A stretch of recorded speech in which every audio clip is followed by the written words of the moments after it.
It's time for Drummer Nation. Michael Vosbarn, your host for Drummer Nation. This is episode 21, which I'm going to be speaking with my buddy Gary Astridge, taking a break from some of the interviews I did at the Jazz Educator Conference in New Orleans in January. There are more of those.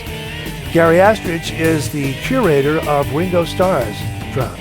It began as a labor of love for him, and now he does work through the auspices of Ringo, and he's got some great insight into those iconic drums from that iconic drummer in that iconic band. So a great interview coming up with Gary Astridge next on Drummer Nation. Hi Gary, thanks for doing my show. Michael, nice to see you. Same here.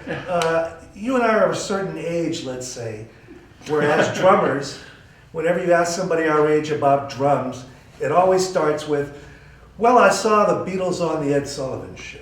Exactly. And I wanted to be Ringo. Yeah. Is that your story? Yeah, that's my story. And it's funny when you say that because I always try to think of how can I be creative instead of always starting out with February 9th, 1964, the Ed Sullivan Show. And it's hard to do. Well, a friend of mine did a book on drummers, a coffee table book, hundreds of drummers in it. And that's what she told me. Everybody's story of a certain age was, I saw Ringo. Yeah. So what was it about that was so captivating to you? Actually, I to this day I really couldn't tell you. All I know is when I was a kid, it was just bicycles and just having fun as a 7-year-old. Mm-hmm. And music was just something distant in the background when you were being driven somewhere by your parents in the car. But when they appeared on the Sullivan Show, the world changed. It struck a chord, didn't it? It's hard to tell people, younger people, what Beatlemania really was, because it's larger than anything we can imagine today. Yeah, that's why people like us, I feel, are blessed because we were there firsthand to witness it, to feel it, to have the change of the new albums coming out where you'd hear it and say, oh, it sounds different, but then you're like, wow, I can't get enough. Mm-hmm. Now you're just telling the story. People can still hear it in the music, but to live it when it was actually happening is a whole other ballgame. And we keep running into new generations of kids who discover that and go, wow.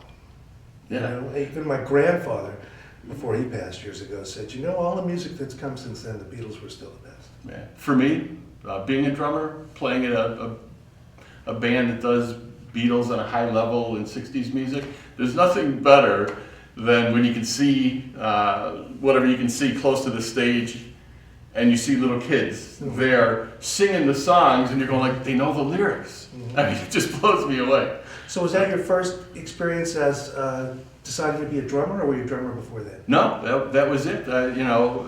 Just like you and a lot of drummers and a friend of ours, Steve Bryant, like when you're in your car, you're just using the steering wheel as a drum set, and it's always that, either your jaws are moving or your foot's moving or some part of your body. For me, it was three parts. It was seeing the Beatles, going, Ringo, I gotta be Ringo.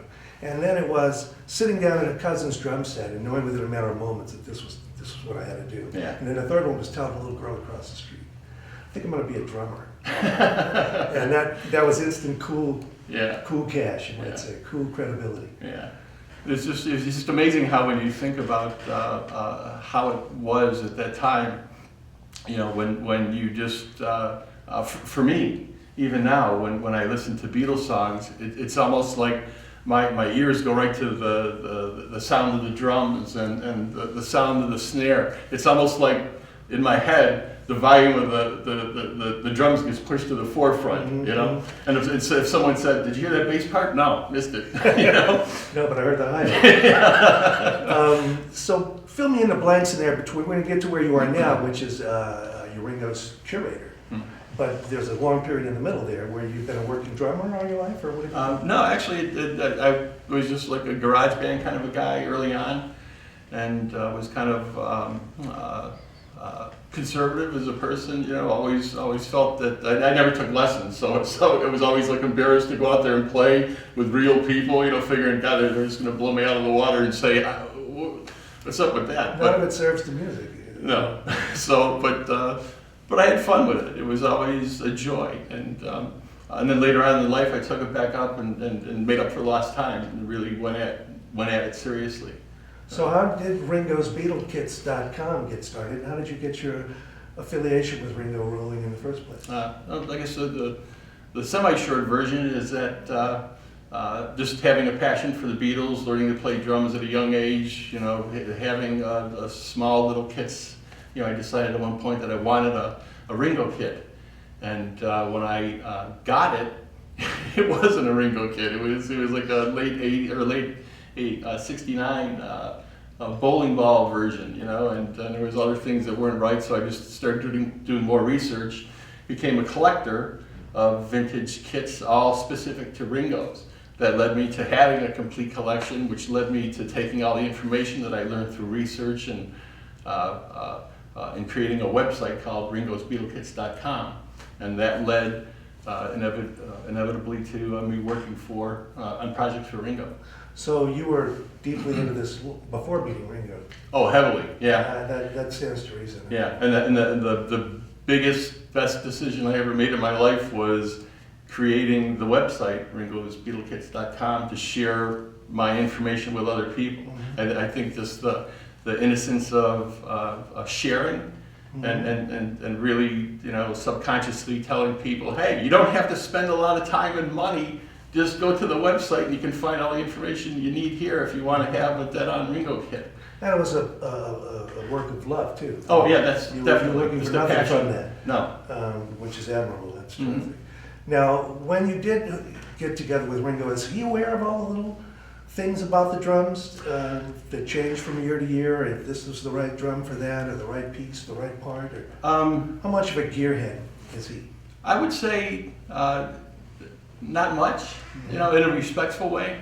I think that as you and I can look back at that short window of time, whether you're recording and creating music, I thought, doubt that he had time to know all the little specifics, and a lot of things were taken care of for him.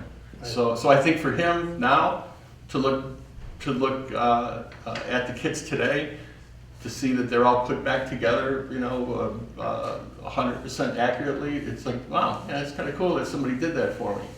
So. Yeah, well, terrific. So you have a working relationship with him and Jeff Jonas? Jeff Jonas, yeah. Jonas, I'm sorry. Mm-hmm. And Jeff is his tech? Yeah, Jeff Jonas, a great guy. He's been Ringo's drum tech since 1989. And I cannot tell you how nice of a person he is. And he and I have become very good friends. I consider him a dear friend. And we work well together. We just lock right in when we see each other. And it's just a very loving, cool relationship. I met him through you. Seems like a great guy. Yeah, he is. You were involved in getting the Ringo kit to the Rock and Roll Hall of Fame? No, I wasn't involved. I just got the phone call, saying that, hey, it's going there. Can you go out there and set it up? Well, that's kind of what I did. Did you put the pieces together for that, or was it? Oh, yeah. No, well, what we did was we had a plan originally with Ringo's 5 remaining kits to put them all back together, to bring them back to life, to have all the kits historically correct. And then we had each one of the kits put in special road cases that were made. So when we got the call, it was just very easy. It's like, wow, this is cool. We've got the system already that we had mapped out. So we got the call. It was just me going there to Cleveland, the drum kit showing up and setting them up. Well, where are all his other kits? Are they in storage somewhere? Yeah, they're in a secured, safe. You can tell me, but you'd have to kill me. yeah, location, and they're well taken care of. Yeah, I mean specifically. Yeah. And what is to become of those? I don't know. Hopefully they'll be exhibited, but that's not my call. That's the boss's call. So. Now you've got some products actually through the grace of Ringo, right? That he's blessed. Yeah, in particular 2 posters. Tell us about those. Okay. Little story. I wanted to do one poster originally just to have something to offer to offset costs of me going to drum shows and doing talks and things, because I was like a newbie to the whole industry. So Scott Robert Ritchie, his name's Scotty, that's Barbara, Ringo's wife, Barbara and Ringo's personal assistant. He and I are also very, very good friends. And I said, Scotty, can you help me? Is there something I can do? So he goes, well, what are you talking about doing? And I said, well, how about a poster? How about, and I mentioned the snare drum, you know, and so he says, yeah. And I said, well, I know a lot of good photos were taken. And I says, can we do something with that? So the cool part is, Scotty works and creates this a poster, and sends it to me, and I said, oh my God, this is so cool. And I'm thinking, like, this is really gonna happen. So I said, but can we change some of the pictures? And he's quiet, and then Scotty's always joking, and I said, hello? And then he just said, I don't think you want to do that. And I said, well, why not? And he said, because Ringo picked these out. And I said, wow, that's cool, I get it. So we tweaked some of the wording and stuff like that, and money from the posters is going to the Lotus Foundation, a charity that was started by Barbara and Ringo. So I thought, how cool is that for me to give back to him? And so we did that. And then I was working on another poster idea that I pitched, and I was hoping to do a series. And I came up with a timeline poster. So it would be all of Ringo's drum kits from beginning to end during his Beatles career, with the year, you know, of use and the year of the kit and the little bullet points about each one. So we have a graphic designer do the poster.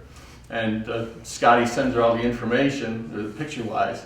So she sends a rough draft. And here's where it gets strange. I open up the file, and the timeline is cool, but on the left side is a picture of me and Ringo standing in front of his very first Ludwig kit. And that photo, even though it was cropped out, but it wasn't photoshopped, it's an actual picture. But the photo was taken of me and Ringo the last time that he was with that drum kit before it went off to auction. So it's very sentimental to me. But overall, when I saw that, I called the woman, her name was Carla, and I said, that's gotta go. I said, I'm low profile, they're gonna freak if they see this. It's gonna look like, oh God, Gary feels comfortable enough now where he's waving the flag of, look at me. You don't want to make it about you. Yeah, so she says, no, you're missing the big picture. You brought his kids back to life, you're a part of this. So she said, can't you just show Scotty? Won't you use your friend? Won't he just tell you? And I said, you know what, I'll do it, but I'm extremely uncomfortable.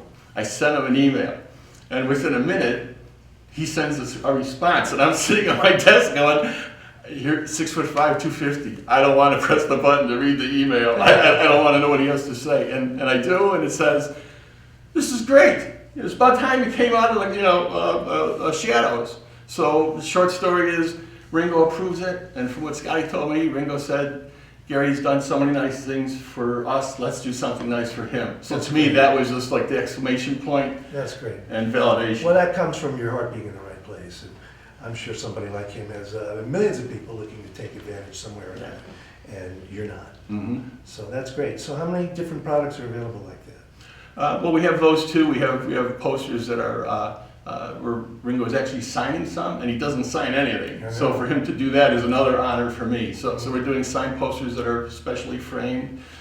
We're offering those for $1,500 US, and you can also buy just a regular poster for $20. You can buy that was sort of timeline.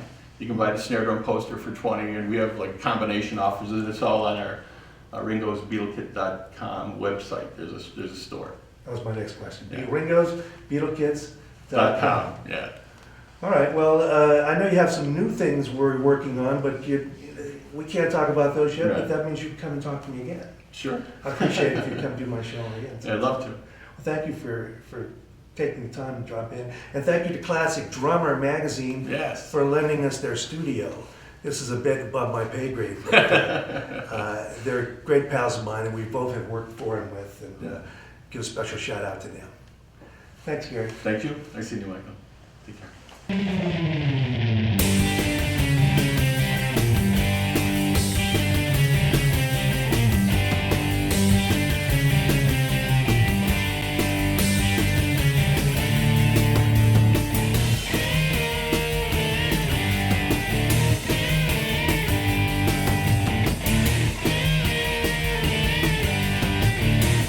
This is your host, Michael Vosbein, and I want to thank our friends at Atlanta Pro Percussion, Danette Classic Drums, Sabian Cymbals, and Classic Drummer Magazine.